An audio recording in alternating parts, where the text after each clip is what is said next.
morning everyone, welcome back to my channel, that is History Journey with Kirti. So now we are going to start the second one part of this chapter, that is your Harappan civilization. I think so we have already done the sites also, extent of Harappan civilization. Now we are going to start the new topic, that is chief features of the Harappan civilization. मतलब Harappan civilisation की ऐसे क्या features थे, ऐसे क्या qualities थी कि आज की तारीख में इसे इतना ज़्यादा माना जाता है. We are going to discuss this thing. Okay, so urban planning मतलब कि कैसे उन्होंने रूरल से अर्बन की तरफ गए, क्या इनकी चेंजेस हुई, क्या मतलब ऐसा क्या हुआ कि एक जो विलेजर्स था वो एक सिटीज़ और टाउन्स में दिखने लगा. तो first of all thing is that Indus Valley civilisation people had an excellent skill in town planning. उनके पास एक्सीलेंट स्किल थी कि किस तरीके से उन्हें एक टाउन को क्रिएट करना है. स्ट्रीट्स और lane of their towns were laid on according to the set plan. उन्होंने देखिए एक ऑलरेडी प्लान क्रिएट करके रखा था कि भाई हमें इस तरीके से ये चीज़ें करनी है. They were straight and intersect with each other. इन्होंने कहा कि हम जिस तरीके से भी अपने घर को बनाएंगे या गलियों को बनाएंगे वो क्या होंगे, स्ट्रेट होंगे और एक दूसरे को इंटरसेक्ट करते हुए बनेंगे. Okay, and you can see that it should be at right angle. Right angle का मतलब कि एकदम आपका इस तरीके से 90 डिग्री, यू कैन समहाउ से 90 डिग्री के एंगल में. The roads were enough wide.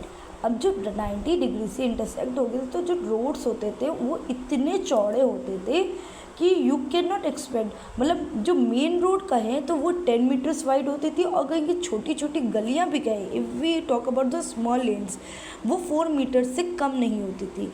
इतनी होती थी कि उसमें हैवी कार्स ईजिली क्या कर लेते यू टर्न ले लेते थे. So you can see the streets were pave with fire burned bricks. जो सड़कें इनकी बनी होती थी वो उन ईंटों से बनी होती थी जो पकी हुई होती थी, और they were covered drains running under them. और आप ये भी सोच लीजिए कि वो जो सड़कें होती थी उनके अगल बगल या उनके नीचे से क्या होते थे, जो वेस्ट वाटर होता था, जो जैसे एक घर होता था, घर के बाहर की जो नालियाँ होती थी वो सड़कों के नीचे से होके जाती थी, और वो जो वाटर होता था, जो गंदा पानी होता था वो सड़क पे नहीं आता था, वो डायरेक्ट अंडरग्राउंड होके बाहर की तरफ चला जाता था. They were lamp post at regular distance for the street lights in every street and lane. आप उन सड़कों में ये भी नोटिस करेंगे कि वहाँ पर स्ट्रीट लैम्प्स हुआ करती थी. आज के टाइम पे स्ट्रीट लाइट्स है, वहाँ पर स्ट्रीट लैम्प्स हुआ करती थी. So these kinds of development you can focus in urban planning. First of all, what is it? The thing is that they have just make the things straight and which are intersecting with each other at the right angle. The roads are wide enough. They are about 10 meters. Or if we talk about the lanes, if you talk about the lanes, that is about to 4 meters, in which easily the heavy cars used to take the U-turns. Second thing, the drainage system, the drains which they have created, it was underground.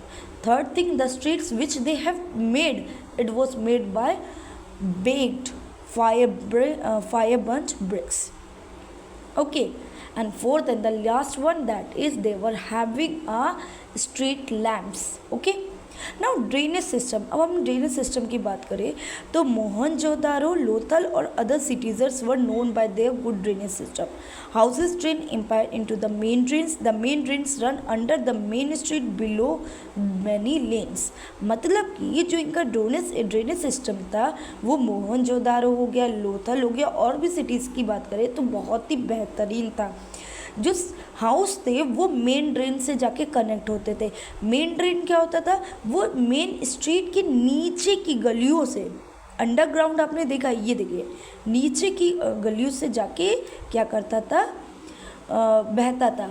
All the drains, जितने भी आपकी जो drains, नालियाँ एक तरीके से कहें, वो ब्रिक से या स्टोन से कवर्ड होती थी. और इंस्पेक्शन मेन होल्स वर प्रोवाइडेड. और बाकायदा इतना उनको स्पेस दिया गया था कि वो जो रिफ्यूज़ या डर्ट होते थे उनको क्या कर सके, उसको रेगुलर बेसिस में बाहर निकल सके, मतलब उस पर वो चीज़ नज़र रख सके। Dirts were not allowed to be thrown into the thing. Second thing क्या था, इंस्पेक्शन होता था, कोई भी गंदगी हो या कोई भी ऐसा कूड़ा करकट हो जो इन चीज़ों को ब्लॉक कर दे, ऐसी चीज़ें उसमें हम नहीं डाल सकते थे। There was a soak pit in the drain of every house. जैसे आज के टाइम पे आपके घरों में वॉशरूम हो गया या बाथरूम हो गया, उसमें छन्नियाँ टाइप की जो लगी होती है, ड्रेन्स जो लगे होते हैं, जिसमें जो सॉलिड चीज़ होती है वो ऊपर रह जाती है, लेकिन जो गंदा पानी होता है वो बहता है।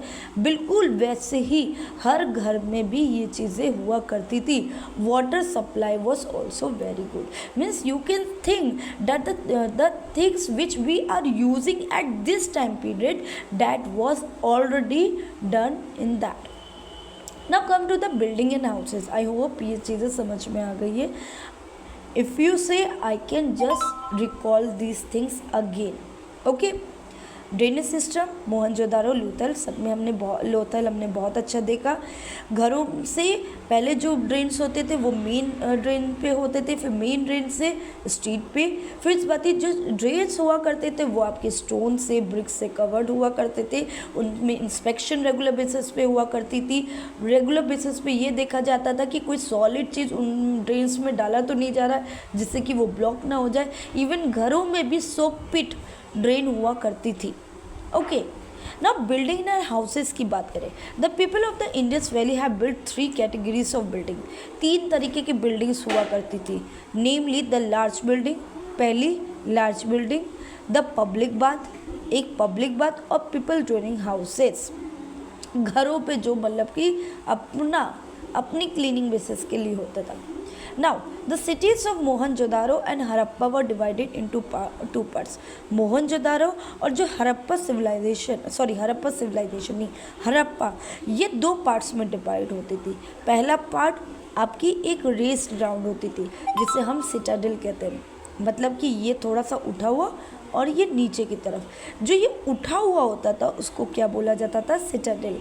It was a large public building. ये लार्ज पब्लिक बिल्डिंग्स हुआ करती थी जहाँ पर अनाज रखे जाते थे, वर्कशॉप्स होती थी, असेंबली हॉल्स होती थी, फैक्ट्रीज होती थी।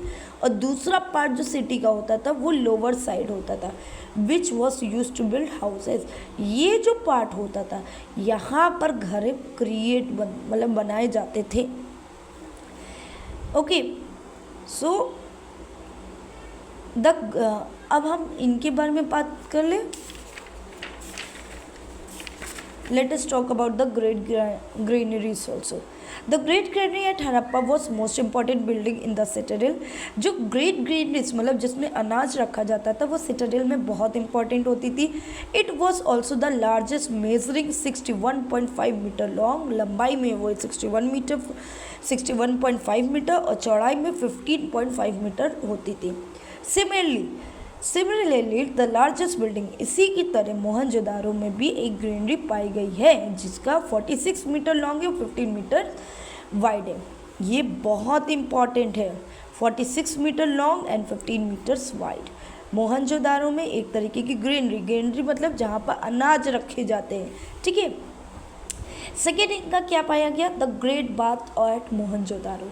अ great public bath was excavated in Mohenjodaro. Mohenjodaro में एक बहुत बड़ा सा मतलब कि स्विमिंग पूल टाइप का एक बाथ मिला है जिसका डायमेंशन कहा जाए तो 55 मीटर्स है by 35 metres. The bathing pool was situated in the middle of the public bath.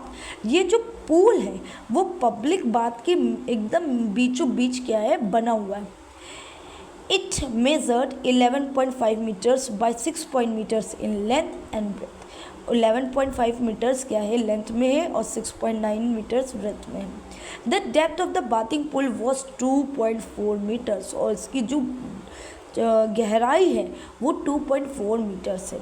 The floor of the pool was made of burn bricks. Again a very you can say a quality of this civilization that they used to use burnt bricks। okay, so कहा जाता है, it has been said कि जो मोहनजोदारो का जो great bath pool है, या तो लोग वहाँ पर क्या करते थे, पूजा करने से पहले नहाया करते थे या पूजा करने के बाद नहाते थे, या तो वो एक तरीके का पब्लिक स्विमिंग पूल हुआ करता था। It was said, it is not mentioned in this. The third one is the assembly hall. The assembly hall was another public building at Mohenjo-daro, जिसका स्क्वायर हॉल 25 मीटर से bye 25 metre 20 big pillars से, जो इस particular assembly hall को क्या करता है, support करता है. These pillars were arrange 4 rose of 5 pillars each. वो 4 रो में डिवाइडेड है, जिसमें हर रो में 5-5 पिलर्स हुआ करते हैं.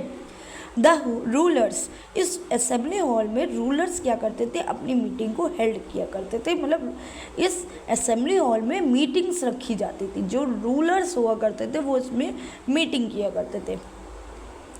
ना fourth one is peoples dwelling houses, जो सबसे लोअर पार्ट माना जाता था मोहनजोदारो में.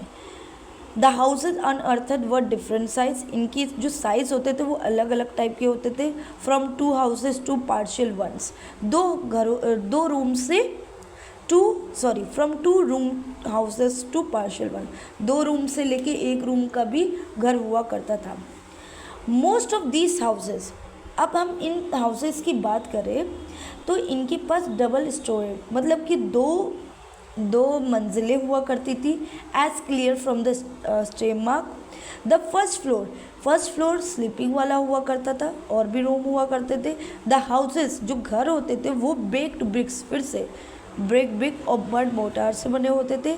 हर घर में बाथरूम, एक store room, kitchen room, wall chamber, dustbin, ये सब देखा गया है. The kitchen had a fireplace also. मतलब means say that kind of development which we are somehow using at today time period, they were doing when about 2500 BC, means उससे भी बहुत time पहले.